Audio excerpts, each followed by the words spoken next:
sin saludarnos, pero ya estamos de vuelta.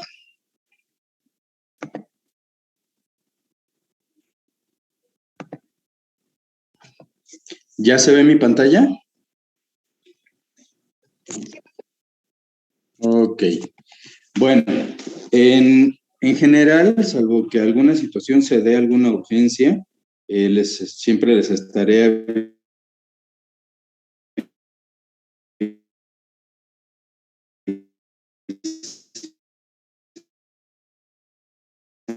en caso de que por alguna razón tuviera.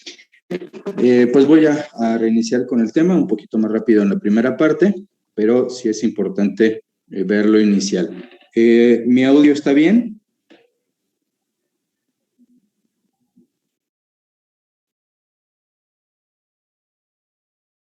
Ok, bueno. Entonces, les decía la vez pasada que las osteocondritis son una variedad de patologías que tienen en común una alteración isquémica del hueso subcondral, que el término como tal de osteocondritis pues es inexacto, porque en realidad no se trata de una itis, entonces no aplicaría desde ese punto de vista, ni tampoco le conoce. En realidad es un proceso necrótico regenerativo por el cual, o por lo cual, bueno, no aplicaría el término, pero así está descrito. Hay varios tipos también de osteocondritis. Estos, en realidad, el fenómeno es básicamente el mismo, la fisiopatología es la misma, la etiopatogenia es lo mismo, pero cambia de acuerdo a quién lo describió. ¿Y por qué? Porque uno está dado en el codo, porque otro está dado en la cadera, porque otro está dado en la rodilla. En fin, es una situación más bien de quién en su momento lo describió. Los tipos de osteocondritis más conocidos son estos tres: Lee-Calvé-Pertes, Loesch-Gude-Slater y la osteocondritis disecante. Bien, vamos a hacer algo. Les decía que el Lee-Calvé-Pertes es una patología que se va a diagnosticar por clínica mayormente, porque cuando la llegamos a diagnosticar por imagen, pues ya está el proceso habitualmente muy avanzado. Vamos a tener generalmente niños pequeños que empiezan a tener claudicación de la nada, que empiezan a caminar con una cojerita, a flexionar un poco su rodilla y pisar de punta con el pie que les incomoda, que con frecuencia se asocia a la actividad física. El niño, 4, 5 años, 8 años, se levanta bien, empieza a caminar y 1 hora, 2 horas después de que inició su día, empieza la cojera. Descansa, se sentó a comer, estuvo tranquilo, se levanta bien, camina y al ratito otra vez ya está cojeando. Entonces es un dolor que se va hacia la zona o que se refiere en la zona de la ingle y la cadera, que a menudo se asocia directamente, y es uno de los datos clínicos importantes que la mamá suele notar, que se asocia directamente a actividad física. La mamá nota que el chico está teniendo molestias al caminar. Con frecuencia vamos a ver que hay una contractura de los aductores, que esto va a generar una flexión de la cadera del niño. El niño va con la caderita en flexión y esto implica que va a generar un acortamiento aparente de su extremidad. También, si esto se prolonga, si se va a la cronicidad, pues vamos a observar ya hipotrofia o atrofia de la extremidad, el cuádriceps, los gemelos, la zona glútea, dependiendo de qué tan avanzado sea el proceso, cuántos meses, porque lamentablemente llega a veces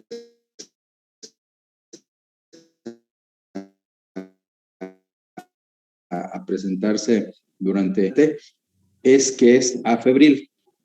¿Por qué es importante esto de afebril? Bueno, porque ya vimos que el dolor de la cadera en un niño, sobre todo un niño pequeño, siempre debemos pensar en la posibilidad de que tenga una artritis séptica de la cadera. Entonces, bueno, en este caso es afebril.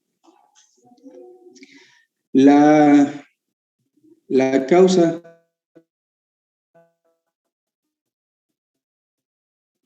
del Leckerberg-Perthes, que también, porque va a generar alteraciones de la cabeza, también en algunos casos la llaman coxa plana, que en realidad la coxa plana no es la patología o la entidad, sino es ya la deformidad que se genera en estadios avanzados del problema.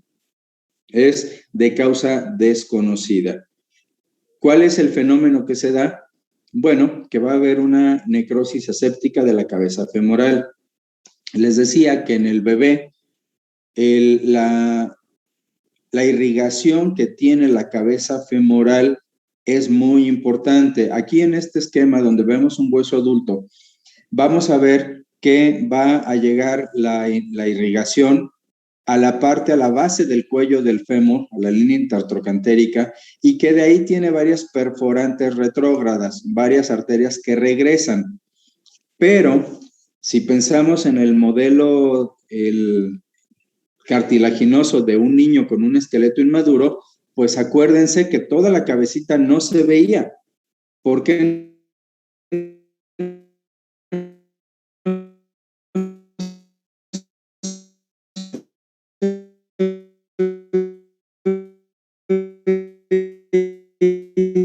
Porque estaba hecha de fuentes se empiezan a desarrollar en ese periodo y conforme van avanzando empieza a darse la osificación del cuello. Tenemos también la situación de que a través de la arteria del ligamento redondo, que es esta, va a llegar a la cabeza del fémur y va a empezar a osificar o a generar que se osifique el núcleo de la cabeza femoral. Entonces, es muy importante el rol que juega esta pequeña arteria en la osificación normal de la cabeza femoral. Si esta arteria se llega a afectar, como sucede, por ejemplo, o puede suceder por la elongación en la displasia de desarrollo de la cadera, que no se diagnosticó a tiempo, entonces vamos a tener deformidades por necrosis, porque no se va a alcanzar a osificar y a formar la esfera, y entonces vamos a tener aplanamientos de la cabeza o deformidades que evidentemente nos van a llevar a alteraciones de la función de la cadera. Esta patología, tal vez algo que nos sirve de diagnóstico diferencial es que se presenta en niños habitualmente mayorcitos, que ya empezaron a caminar, que ya empiezan a saltar, a correr, chicos de entre los 3 y 8 años de edad, a diferencia pues de los problemas y secuelas de displasia que los vamos a notar desde 1 o 2 años antes. La presentación ahí varía, se dice que es de 1 a 2.5 por cada 10,000 niños nacidos vivos. Entonces, pues es afortunadamente baja, pero de todos modos alcanza a ser significativa. Y volvemos al ejemplo de la escuela. Si en la escuela están inscritos 5,000 alumnos, bueno, pues si tenemos la estadística de 2.5 por cada 10,000, tengan en cuenta que alguien de ustedes, y tal vez ni siquiera lo sabe, tiene o tuvo una osteocondritis deformante de cabeza femoral.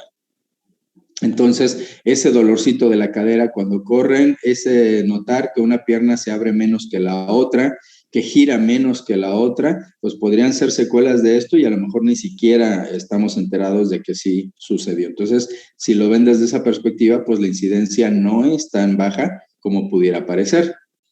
La etiología, les digo, al final es desconocida y esto va a generar o a llevar un tiempo de remodelación de alrededor de 3 a 4 años desde su fase inicial hasta su fase final. Esta parte de su tiempo de evolución o su evolución natural tiene que ver con el diagnóstico, es decir, en qué fase vamos a diagnosticar la enfermedad y pues obviamente va a tener que ver también en el tipo de tratamiento que implementemos y en las secuelas o recuperación que el niño con esta patología puede desarrollar.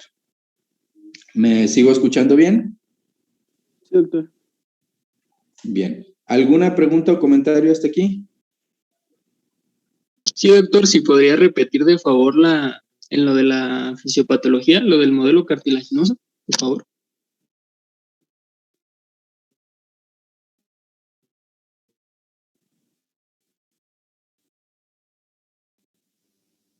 Ok. ¿Se acuerdan del tema de desarrollo? Veíamos que no se ve ni la cabeza ni el cuello del fémur. Veíamos el puro cuerpo del fémur y no se veía la cabecita ni el cuello. ¿Por qué no se veía? Porque era de cartílago. También les explicaba en ese momento que eso es radiográficamente, pero que si tuviéramos el fémur de un esqueleto inmaduro, el fémur es completamente formado y normal, o sea, es igualito al esquema que vemos aquí, solamente que radiológicamente no se ve porque todavía es fibrocartilaginoso. Entonces, si se acuerdan, cuando hablamos del cómo el fibrocartílago, el cartílago se transforma en hueso, decíamos que tiene que ver con la tensión de oxígeno y que la tensión de oxígeno está dada evidentemente por la vascularidad. Entonces, si la cabeza femoral, el núcleo de osificación de la cabeza femoral depende de la vasculatura, pues es evidente que esta arterita que llega en la cabeza, que vemos aquí, que se encuentra incluida en el ligamento redondo de la cabeza femoral, va a tener una participación muy, muy importante en el niño. Si esta arteria se llega por alguna razón a ocluir, pues entonces la zona de irrigación pues se va a ver de mayor o menor grado afectada, dependiendo solamente de las perforantes retrógradas, la circulación y vascularidad de la cabeza femoral. Entonces, esto cobra mucha importancia. En el adulto no es tan importante ya esta arteria porque ya tenemos toda esta circulación retrógradaforme. Se dice que en el adulto la arteria del ligamento redondo tiene a lo mejor un 20 o tal vez un 30% de importancia para la irrigación de la cabeza femoral, pero ya 2/3 partes están dadas por la parte retrógrada, no así en los niños. Entonces, si esta arteria se oblitera, se elonga, se infarta, pues la zona de sufrimiento isquémico del hueso, o en este caso de cartílago, va a ser muy amplia y la cabeza no se va a formar adecuadamente, llevando a necrosis y eventualmente a una coxaplana. Es decir, la cabeza se va a ver plana y chata, como se ve en el dibujito del círculo de abajo, donde ya se perdió parte de la esfericidad y la parte restante se aplanó. Entonces, obviamente, una superficie plana en una concavidad redonda, esférica, pues no es funcional. ¿Sí? Sí, doctor, gracias. Muchas gracias. Ok, bien. Entonces, el diagnóstico de la osteocondritis disecante, en este caso del Lecabe-Perthes o deformante del adolescente, va a ser importante la fase en la que la encontremos. A menudo se hace accidental, se toma una cuando las fases ya son avanzadas. Básicamente se consideran 4 fases radiológicas. Estas 4 fases van a tener ciertas características de acuerdo a dónde en el momento en que nos encontremos.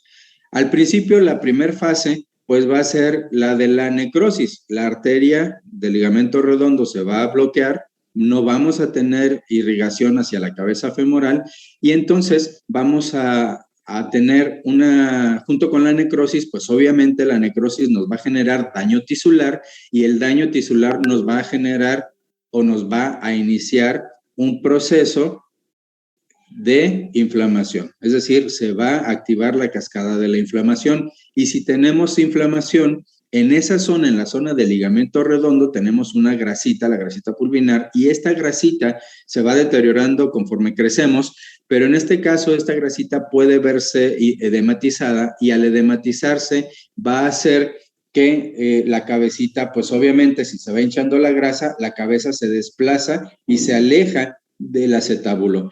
Entonces, lo que podemos llegar a ver es que la cadera o la cabeza femoral está más abierta del acetábulo del lado afectado que del lado normal. Después de esto, vamos a tener que el cartílago, que acuérdense que en ese momento es cartílago todavía, se va a empezar a fragmentar, se va a empezar a alterar y se va a ir segmentando. y esto puede generar islotes, de modo que en la radiografía podemos ver, lo vamos a ver en algunas imágenes más adelante, en la radiografía podemos ver la cabeza como osificada en parches, no en una esfera completa, sino como si se hubieran puesto adoquines, tal vez con cierto grado de esfericidad, pero en parches, en partes. Esto se da durante los primeros 6 meses. Después se va a iniciar una osificación proximal porque se da una neovascularidad y entonces esta neovascularidad va a llevar a que se empiece ya a cerrar o a formar la parte de hueso y el cartílago termina de perderse. Habitualmente para esto ya vamos a tener o ya vamos a poder observar las deformidades de la cabeza femoral, el aplanamiento, el ensanchamiento, la pérdida de la esfericidad de la cabeza femoral. Esto se extiende más o menos hasta el año y medio, 18 meses. A partir de ahí, empieza algunos autores dicen que se presenta hasta los 36 meses. ¿Qué quiere decir? Que estamos hablando de año y medio a 3 años. Es decir, que este niño, si lo detectamos a los 3 años de edad, va a llegar hasta los 3 años apenas en esta parte de neovascularidad. Por lo tanto, va a ser nuestro paciente y va a haber que llevar seguimiento en el tratamiento, pues 3, 4, 5 años. O sea, no es un chico que lo veas, le des manejo, en 2, 3, 6 meses lo des de alta. Este niño hay que estarlo vigilando por lo menos 2, 3 años después de que parece haber sido resuelto el problema. Y viene una última parte que es la de neoformación de hueso. Una vez que se dio la necrosis, que se dio la neovascularidad y que empieza a haber nueva posición de hueso, entonces viene una parte de remodelado. El hueso se va a remodelar. Y esta situación es muy importante porque hay que tratar, si en el peor de los casos llegamos a esta situación donde el niño ya tiene 2, 3 años de que tuvo el problema, es decir, su enfermedad empezó a los 3, 4 años de edad y nosotros lo estamos viendo hasta que tiene 7, 8 años de edad, ya que está en edad escolar, que empezó a correr, que empezó a tener clase de educación física, que fue un poquito más demandante y que empezó el niño a notar que cada vez que corría en educación física le empezaba a doler mucho la cadera. Los días que tiene educación física llega a la casa y se está quejando de que le duele la cadera, pero por lo demás el niño es normal, por lo demás el niño camina más o menos normal y entonces es ahí donde empieza a llamarle la atención al papá, a la mamá, que el niño cada vez que tiene actividad física llega quejoso a la casa, al grado a veces que tiene que darle analgésicos o el dolor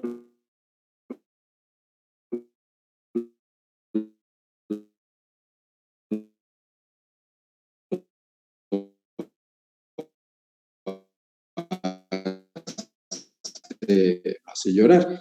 Entonces, en esta última formación, en este proceso puede haber una zona de denudación donde ya no hay cartílago articular, pero podemos lograr una remodelación del hueso, no de la articulación, no vamos a hablar ya de o buscar cartílago, pero podemos lograr que el hueso se remodele de modo que logre generarse una cierta esfericidad y que esa esfericidad sea compatible lo más cercano posible a los movimientos normales de la cadera. ¿Sí se entiende todo esto?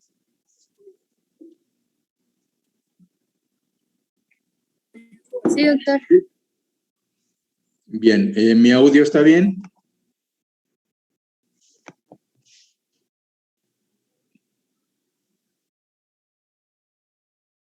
Bien, cuando se trabe, díganme para regresarme o detenerme un poquito y no seguir hablando con eso. Bien.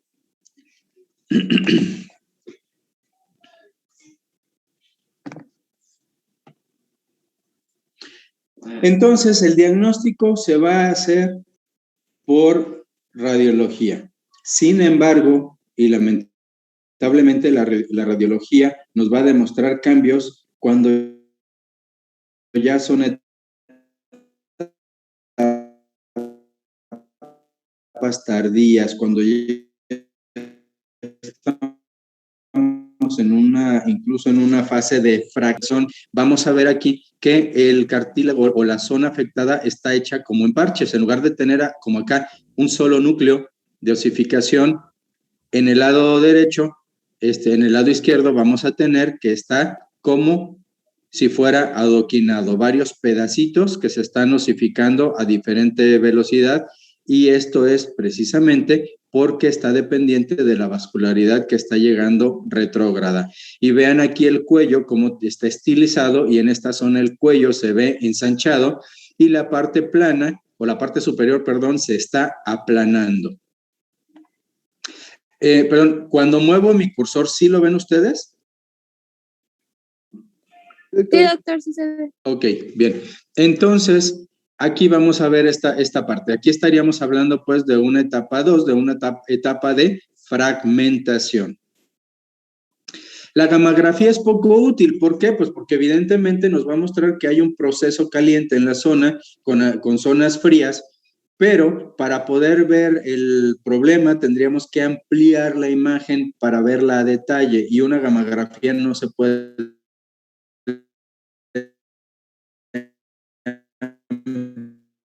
ampliar, es una imagen pequeñita. Entonces nos diría si es un proceso séptico, si es un proceso inflamatorio, si es un proceso necrótico. Entonces, aunque se antojaría de repente pedir una gammagrafía, es poco útil. Ahora, si estamos hablando de dolor en zona articular y consideramos que pudiera ser una artritis séptica, bueno, pues entonces, aunque para el ECALB-PERTES la gammagrafía no sea tan útil, para el otro diagnóstico sí. Entonces, no quiere decir que no la vamos a tomar porque para este diagnóstico no es tan útil.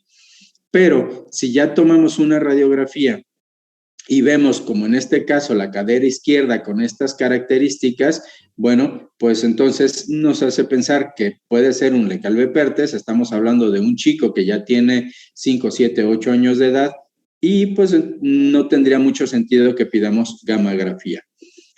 ¿Qué vamos a ver en la resonancia magnética nuclear? Bueno, pues en la resonancia lo que vamos a ver, como está la imagen de aquí, que es la cadera contraria, vamos a ver lo mismo. Aquí tenemos el núcleo de osificación más o menos bien hechecito. Aquí tenemos esta línea en el lado izquierdo que va a corresponder a lo que todavía queda de cartílago de crecimiento.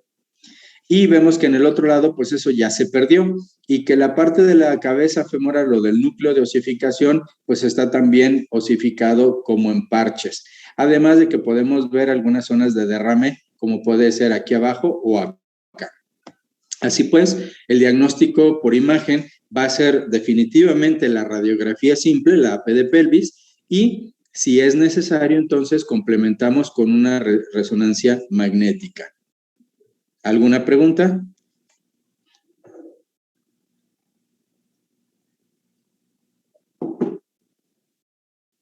Bien. El diagnóstico diferencial pues va a ser razonablemente con la artritis séptica, que es una de las causas de dolor de cadera en los niños, ya lo comentamos.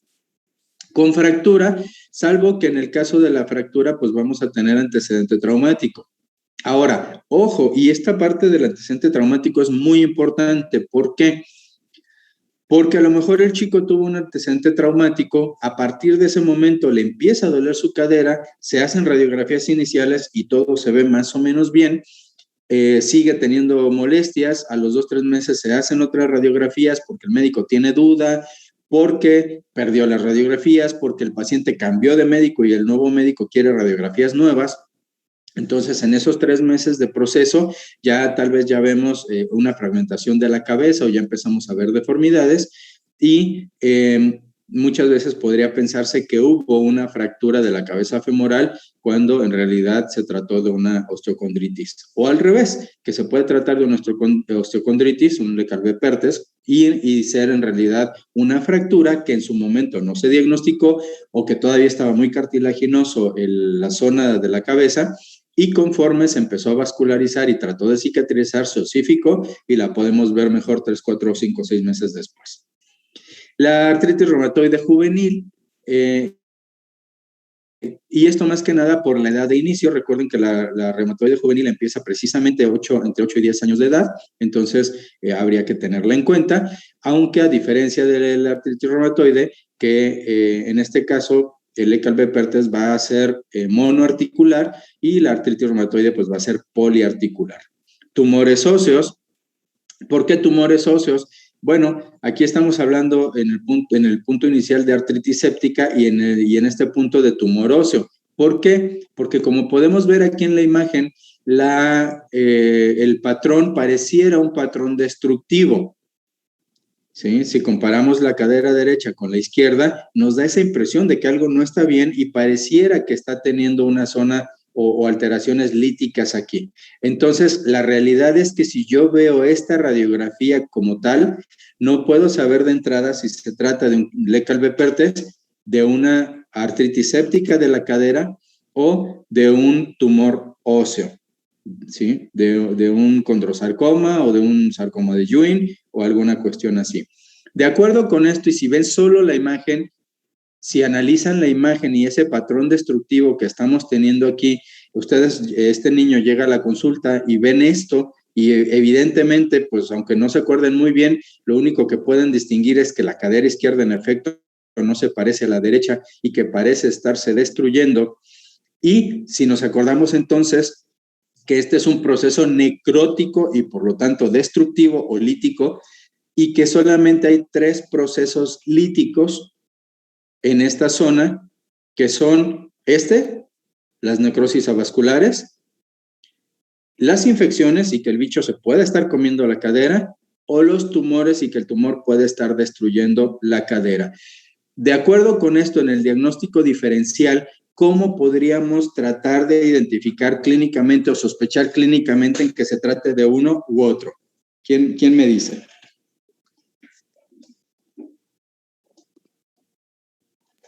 Podría ser que, por ejemplo, para diferenciarlo de una artritis séptica, si tiene cuadro clínico como fiebre o que haya tenido algún antecedente, no sé, quirúrgico, de alguna enfermedad infecciosa cerca de la zona afectada. Perfecto, o sea, habitualmente, como lo vimos en el tema de artritis séptica, vamos a tener antecedentes de infección, de faringoamigdalitis, de gastropatías, de infecciones del tubo digestivo, de infecciones urinarias. Entonces, habitualmente, por un lado, podemos tener el antecedente.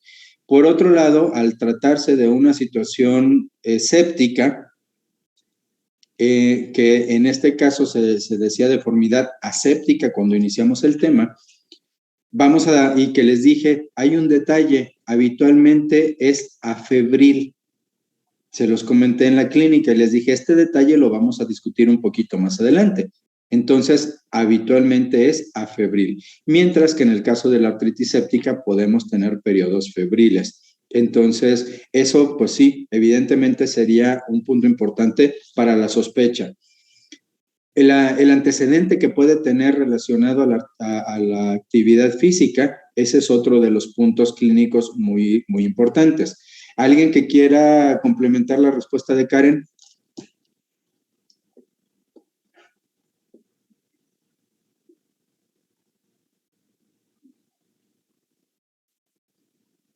O sea, ya puedo sospechar que no es artritis séptica. ¿Cómo puedo pensar que también puede ser un tumor? ¿Por qué sí? ¿Por qué no?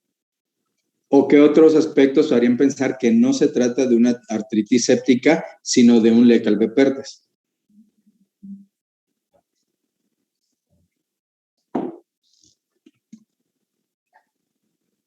Anímense, chicos, yo sé que saben.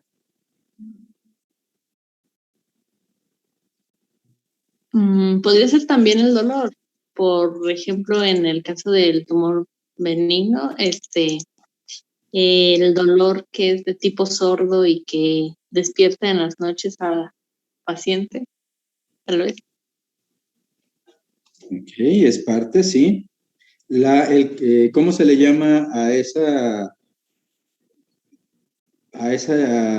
análisis del dolor? La semiología del dolor. Sí, la semiología del dolor, pero le llamamos el carácter del dolor. ¿Sí? Carácter del dolor. En el caso del Leckalbe-Perthes ya lo dijimos. Se asocia a actividad física. Si el niño tiene actividad física le duele, si descansa no le duele. En el caso de la artritis séptica, la infección está permanente. el pus está permanente, la distensión capsular está permanente, por lo tanto, el dolor es continuo, tenga o no tenga movilidad. Se puede aumentar en la movilidad, pero el dolor es continuo, a diferencia del calvépertes que solo es con la actividad. Y ahí estaría un poquito muy parecida a la situación del tumor óseo con la osteomielitis o con la artritis séptica. ¿Cuál sería tal vez la diferencia entre la artritis séptica y el tumor óseo?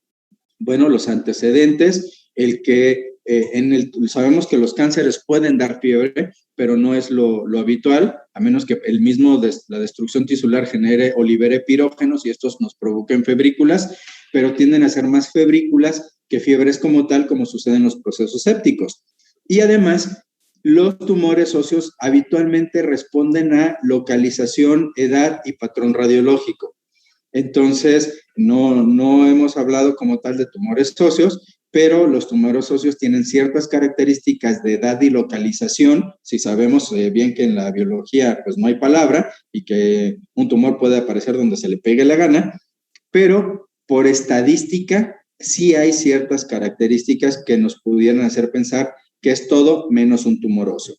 Y bueno, en el caso del hipotiroidismo, que nos va a generar algunos problemas y de calcificación y de problemas de paratiroides y demás, veríamos que el proceso suele ser bilateral. Y pues estaría como medio difícil que se te infarten las dos arterias de los ligamentos redondos de las dos caderas, ¿no? Puede pasar, sí, pero entonces estaríamos hablando ya de otro tipo de patología.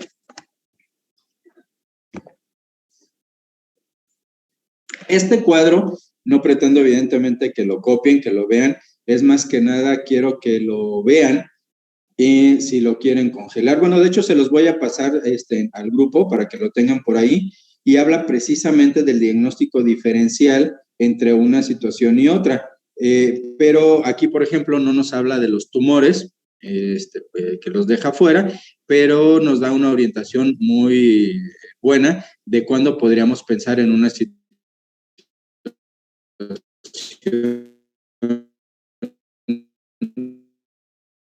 y otra. Así que, bueno, se los paso más. En la iniciativa BCG pueden estar alteradas en todos los procesos y eso también es importante.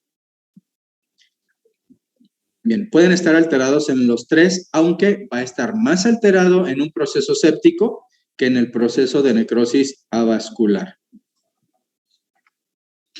Tratamiento.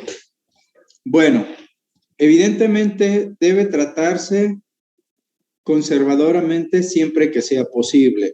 Tenemos la ventaja de que el hueso inmaduro se regenera pronto y también tiene una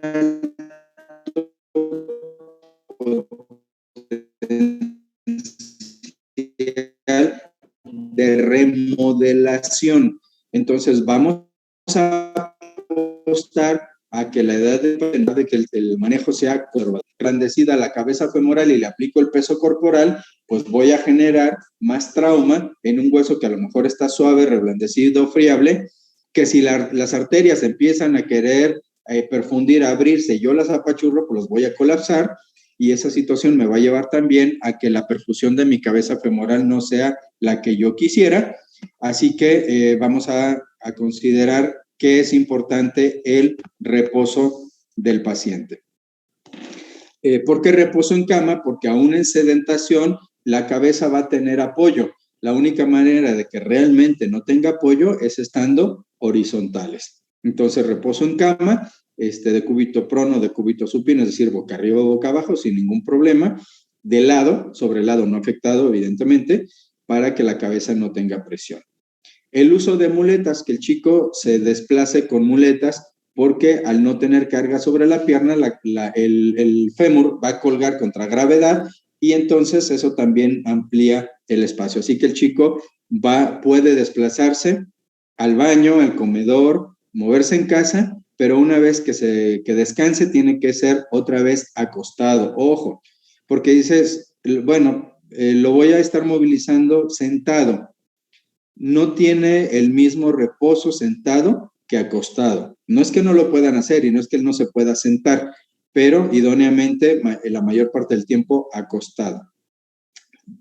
De acuerdo al grado, si es algo leve, pues restringir actividades deportivas y lúdicas, recreativas, que puedan requerir el salto, el correr, la carga de peso constante. Vamos a usar los AINES para que el niño pues no tenga dolor y con cierta frecuencia vamos a usar miorrelajantes. ¿Por qué? Porque acuérdense del fenómeno que les decía de la posición antálgica, ¿sí? Se los comenté con los bebés cuando hablamos de artritis séptica, cuando hice el comentario y la comparación con el perrito lastimado. El perrito lastimado encoge la patita porque tiene contractura de sus músculos para protección de la extremidad. Entonces, lo mismo sucede. Vamos a tener contractura de aductores, contractura de rotadores internos, contractura de psociliaco y puede ser conveniente el uso de miorrelajantes para disminuir esta contractura y el dolor por contractura y la presión a la cadera por contractura muscular. Algunos tipos de ortesis. Acuérdense que las ortesis son cosas que se aplican al cuerpo para mantenerlo o ayudar a mantener su función. Hay una ortesis en particular que se llama aparato de descarga, que se hace a la medida, que llega a funcionar más o menos bien. El problema a veces de las ortesis, la ortesis se supone que se le procura al niño para que el niño pueda tener una actividad externa, para que pueda ir a la escuela, para que pueda tener actividad social, que pueda salir a la calle y demás.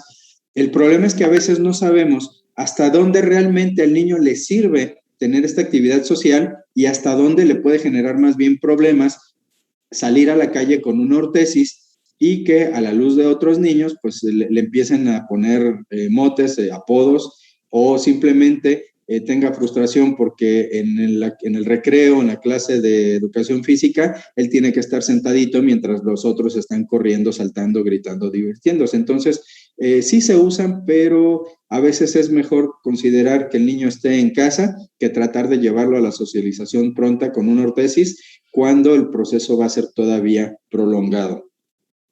Y en el caso del tratamiento quirúrgico va encaminado inicialmente a las tenotomías. Ese niño que les decía ya tiene 3, 4 años con el diagnóstico, que la mamá o bueno, los cuidadores por alguna razón retardaron su acudir al médico o que estuvo con el médico, pero pues por alguna razón el médico no pensó en esto y no lo refirió adecuadamente a un pediatra, a un ortopedista, y que ya avanzó y que ya tiene una contractura en flexión de los aductores, que ya tiene una contractura en flexión del psoas y que ya tiene una posición de genuflexión, ya está corvadito y dobladito, pues a veces hay necesidad de hacer tenotomía de aductores y de psoas ilíaco para poder estirar la caderita, porque de lo contrario ya no se logra. A veces se puede hacer también farmacológicamente con el uso de toxina botulínica, por ejemplo, inyectamos Botox en el cuerpo de los aductores, más difícilmente en el cuerpo del psoas, para pues, que el efecto del Botox le permita relajación y lograr con esto la elongación nuevamente de estos músculos. Y en ocasiones osteotomías. ¿Por qué osteotomías? Para cambiar la zona de presión de la cabeza o la zona necrótica afectada. Si la necrosis fue en la parte superior donde está resintiendo el peso corporal y yo puedo hacer una osteotomía y hacer un giro para que ahora la parte quede acá y la parte de arriba sea hueso saludable, o si yo puedo modificar la posición de la cabeza femoral para que se pase a una zona menos afectada, puede ayudar. Pero todos estos pues son intentos de salvataje en casos ya muy avanzados. Voy a cerrar y vuelvo a abrir. Nos queda 1 minuto, me parece. Sí, doctor, está bien.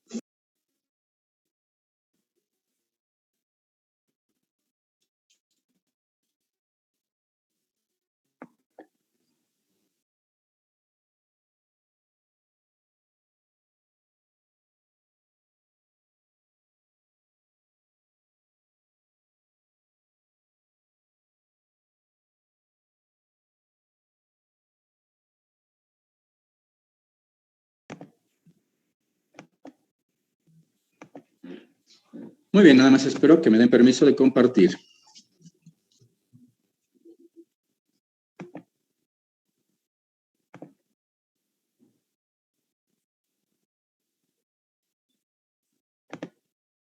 Bien.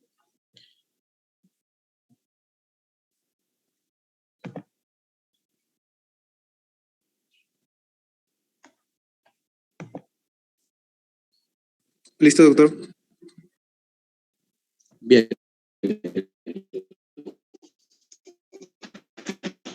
Entonces,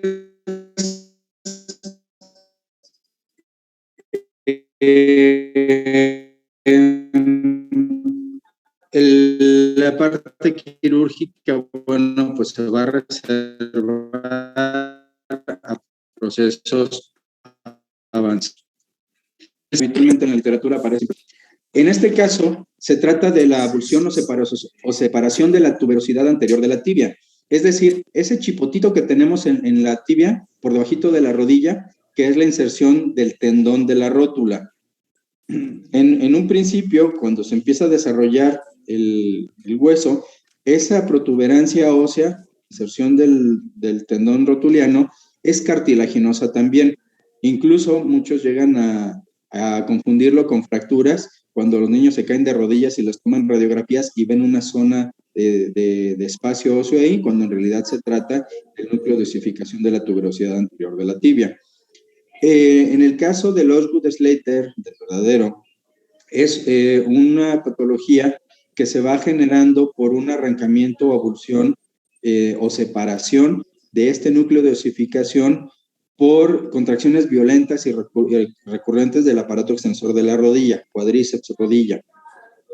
Por ejemplo, un chico que juega fútbol y que patea con mucha intensidad, ¿sí? A lo mejor, no sé, un defensa de 6 años, 7 años de edad que empieza a jugar 8 años y que todavía no sabe o domina el deporte como tal, y lo único que sabe es que el balón tiene que salir para todos lados menos para la portería.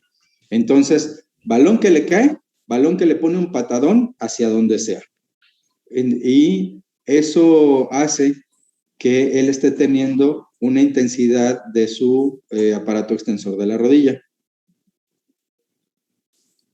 ¿Quieren comentar algo?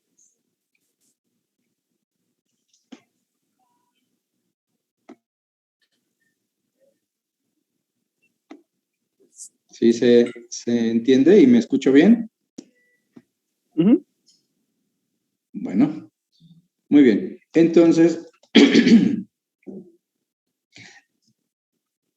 el cuadro clínico va a ser diferente. En este caso son chicos que tienen actividad física más intensa, pero además no solo más intensa en cuanto a tiempos, sino intensa en cuanto a su potencia. Estamos hablando ya de chicos que empiezan a tener acción hormonal y que por ende su masa muscular es más grande, más potente, y esto facilita el proceso junto con la etapa de crecimiento rápido.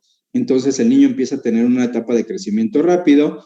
En esa etapa de crecimiento rápido el cartílago tiene también un metabolismo más rápido y sus capas son más inestables. Y esto coincide con una potencia mayor, pues va o puede favorecer el desprendimiento de la tuberosidad. Así que lo vamos a ver entre los 11 y los 15 años de predominio masculino. ¿Por qué masculino? Bueno, porque todavía los chicos, aunque las chicas cada vez se integran más a los deportes intensos, todavía sigue siendo predominante en los hombres. Y además, el estilo de juego de las niñas es diferente. Las chicas suelen ser más técnicas, suelen jugar más ordenadamente que los hombres. Entonces, también aun cuando jueguen a una buena intensidad, a un buen nivel, la forma de jugar tiende a ser un poquito más controlada en las niñas que en los niños. Así que esto implica que siga siendo mayor la incidencia en hombres que en mujeres. La presentación va a ser un dolor insidioso, lento, incipiente, apenitas, con frecuencia también asociado al esfuerzo, pero a diferencia del otro, va a ser en la rodilla o cerca de la rodilla, en la tuberosidad. A veces hay el antecedente traumático, un choque rodilla a rodilla, un encontronazo, una caída de la patineta, de la bicicleta. A partir de ahí empezó el dolorcito y se mantiene constante. Cuando llegan a la consulta le preguntas al niño, al jovencito o a la mamá cuánto tiempo tiene con esto, y pues a veces ya no se acuerdan muy bien o solo recuerdan que ya tiene 2, 3, 4 meses con el dolor, que tiende también a relacionarse entonces con la actividad física y por lo tanto no siempre lo trae. Y es el motivo por el que llegan a tardar tanto tiempo en ir a consulta, porque a veces les duele, a veces no, a veces es muy intenso, a veces no, a veces el dolor pues es en la parte anterior de la pierna, se extiende hacia la parte de lo que llamamos la espinilla, y entonces un niño de 11 años que va a jugar regresa dolorido de sus piernitas, ustedes físicamente lo ven bien, pero él dice que le duelen las espinillas. ¿Con qué lo asocian?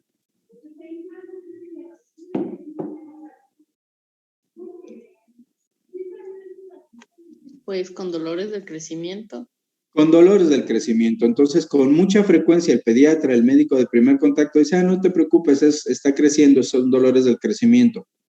Y entonces, eso también hace pues que se pueda retrasar un poquito el diagnóstico.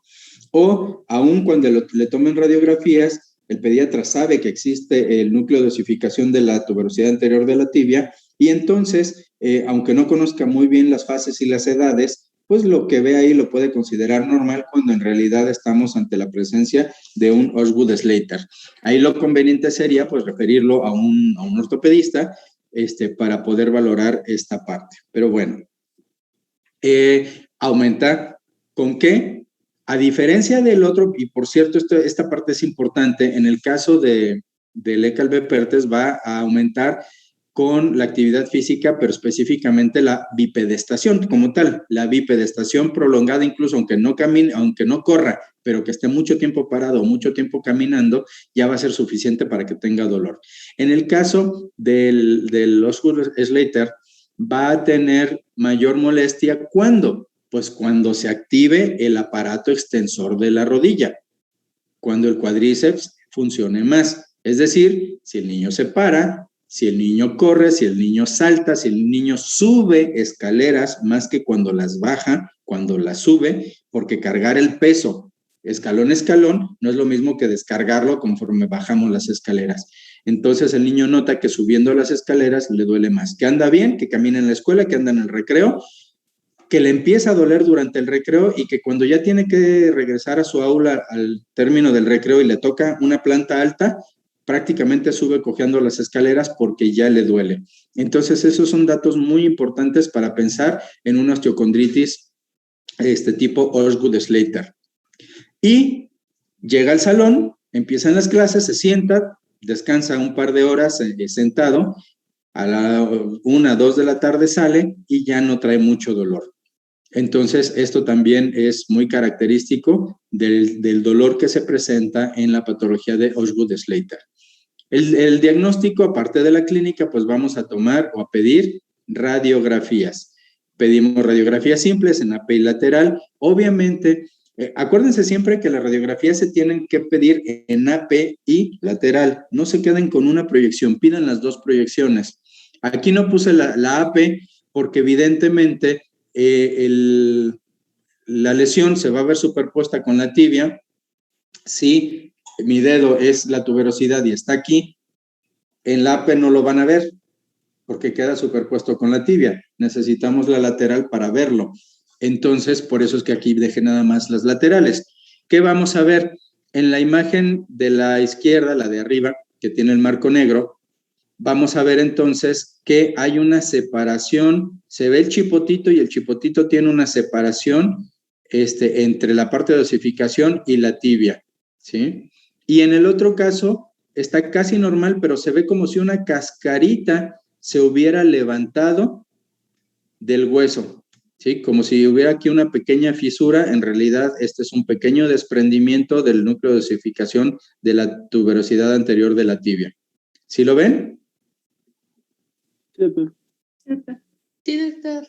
Bueno, en el caso de la imagen de arriba, ahí está señalada otra lesión con estas rayitas negras.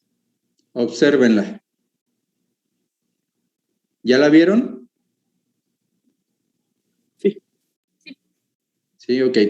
Conforme la remarco, se ve cada vez más. Ahorita que deje de hacerlo, se van a dar cuenta que hay ahí un circulito oscuro en el cóndilo.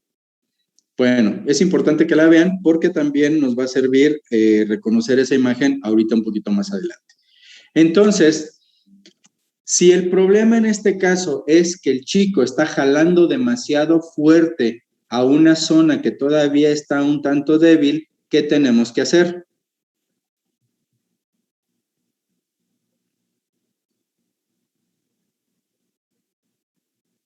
¿Inmovilizar? ¿Cuál sería el motivo de inmovilizar o la utilidad? Que siga ejerciendo tracción y pues evitar el dolor. Sí, ¿no? Que se deje de ejercer presión. Exacto, que deje de ejercer la carga que está lastimando, ¿sí? Porque lo podemos inmovilizar, pero él puede seguir caminando con cierta intensidad y teniendo actividad cuadricipital y seguir teniendo un poquito de tensión. Entonces, ¿qué le vamos a decir al chico? Que repose, ya no encamado como en el otro caso, sino le vamos a decir, ¿sabes qué? Tranquilo, descansa, no entrenes durante un mes, espérate tantito, vamos a ver cómo vas. Es que estoy en la selección y es que voy a tener un partido y es que no sé qué. Bueno, pues tú valora. Sigue jugando, de todos modos ni vas a poder jugar porque te duele y sí vas a terminar operado, pero tú decides, ¿sí? Entonces, el tratamiento pues va a ser el reposo, que reposo en este caso es nada más que no se exceda, va a los AINES, fisioterapia como frío local después de la actividad física, es ejercicios de estiramiento de cuádriceps para que se vaya aflojando un poquito el músculo y no genere tanta tensión en la rodilla cuando el niño hace una sentadilla, por ejemplo, cuando se agacha a recoger algo, cuando patea. ¿Qué puede pasar? Que como se va desprendiendo, fíjense que aquí también se ven fragmentos. ¿Se acuerdan de las etapas, de la segunda etapa del ECALB-PERTES? Que era la etapa de fragmentación. Pues aquí vamos a ver también esta fragmentación que eventualmente se va a osificar porque está incluida en el cuerpo del tendón rotuliano. Y fíjense cómo se ve la sombra de la piel, un chipotote aquí en la piel, que incluso este chipote no corresponde con lo que alcanzamos a ver en la radiografía. ¿Por qué? ¿Por qué se ve más chiquito aquí que el chipotote?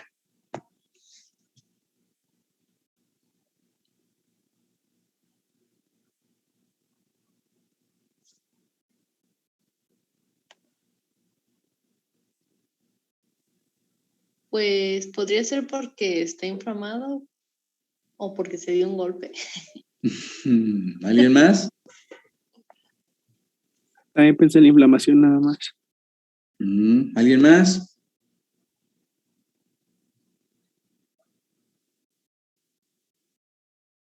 ¿Alguien más?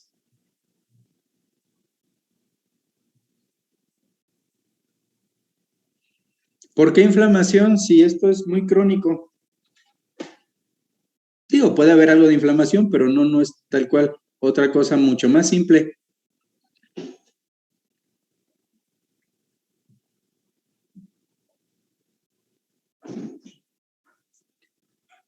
¿Acumulación de tejido? Porque esto es cartílago. Es cartílago y no se ve en las radiografías. Empezamos a ver lo que ya se osificó, pero todo lo demás es cartílago.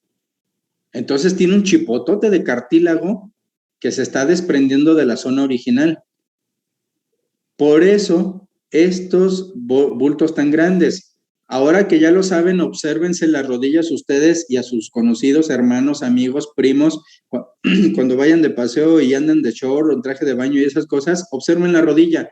Y los que tienen unos huesotes saltones tuvieron Osgood Schlatter, que a lo mejor ni supieron, ahorita ya son adultos, pero tienen unos chipototes en la parte anterior de la tibia. ¿Sí? Porque se desprendió, se osificó y se les quedaron unos chipototes ahí. Entonces, alguien que vean, que conozcan que tiene esos chipototes en las rodillas, tuvo Osgood Schlatter.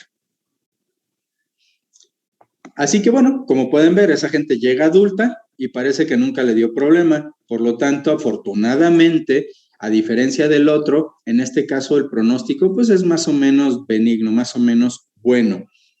¿Cuándo vamos a hacer un tratamiento quirúrgico? Observen esta imagen y para qué se les antoja y por qué. Me ocurriría por forma estética o de plano que afecte ya el movimiento por tanta acumulación de tejido ahí? Por cuestión estética, yo te cambiaría el chipote por una cicatriz. Entonces, no sé hasta dónde eso sea muy estético. Además, el chipote, como tú no te has fijado si lo tienes o no te habías fijado, tal vez ya lo acabas de hacer. Y tal vez no te has fijado si tu novia tiene, porque la ves bonita en general. Seguramente sí te fijarías si tuviera una cicatriz o un par de cicatrices en las rodillas. Entonces, no sé hasta dónde lo estético pudiera ser. Funcional tampoco, a menos que fueras un plomero, que trabajas mucho hincado y que pues, cada vez que te hincas es como si te hincaras sobre una piedra. Ahí sí pudiera tener que ver. Pero básicamente es por esto. Imagínense estas calcificaciones dentro del tendón, dentro de un tejido que tendría que ser blando. Se comporta igual, se comporta como si trajeras un garbanzo seco en el zapato. Pues te va a estar picando, te va a estar molestando cada vez que te tengas que arrodillar o cada vez que tienes que ponerte en cuclillas muy hasta abajo, te va a generar, cada vez que busques la sandalia abajo de la cama y pongas la rodilla en el suelo, te va a generar dolor. Entonces, bueno, puede llegar a ser quirúrgico. No por lo estético, sino porque ya se vuelve molesto recargarte sobre esta bola ósea que se genera hacia el final. Bien, vamos a terminar aquí. Nos falta nada más la osteocondritis disecante, que es el último de estos temas. Ahora, he estado pensando en la mejor manera de sacarle provecho a este tiempo que tenemos y también a las inquietudes que ustedes tienen. El próximo martes les voy a dar una presentación que tengo hecha de lesiones de mano. ¿Por qué de lesiones de mano? Porque les voy a hablar de heridas, les voy a hablar de machacamientos, de arrancamientos de uñas, de infecciones subunguales, cositas que van a necesitar tanto en el internado como en el servicio. Todas esas heriditas que van a llegar y que ustedes como internos les va a tocar suturar, vamos a hablar de ese tipo de heridas. Cómo hacer un colgajo, cómo jalar un colgajo, cuáles suturas o cuáles heridas se deben suturar y cuáles no se deben suturar. Les voy a dar ese tema que está, creo que, bastante práctico para ustedes. Y sobre la marcha, les voy a pedir que ustedes sugieran, en lugar de seguir la lista esta que ya tenemos, que me sugieran qué tema o en el orden en el que les parece a ustedes relevante llevar esos temas. A lo mejor los cumplimos todos, a lo mejor no, a lo mejor sustituimos algunos u otros, pero lo importante, repito, pues es que esto sea realmente de utilidad para ustedes, ¿sí? Entonces terminamos con la osteocondritis el martes y si alcanzo el martes iniciamos, si no el jueves les daría esta presentación de lesiones de mano, ¿sí? Que pues las manos es lo que más se lesiona un albañil, un carpintero, un mecánico y nosotros mismos en casa, ¿sí? Dibujando nos cortamos, cocinando nos cortamos, lavando la licuadora nos cortamos. Entonces creo que es un tema bastante común que puede ser de provecho para todos. ¿Están de acuerdo? Sí, doctor. Sí, doctor. Sí. Bueno, avísenle por favor a sus compañeros para que traten sobre todo de ese tema, estar al pendiente.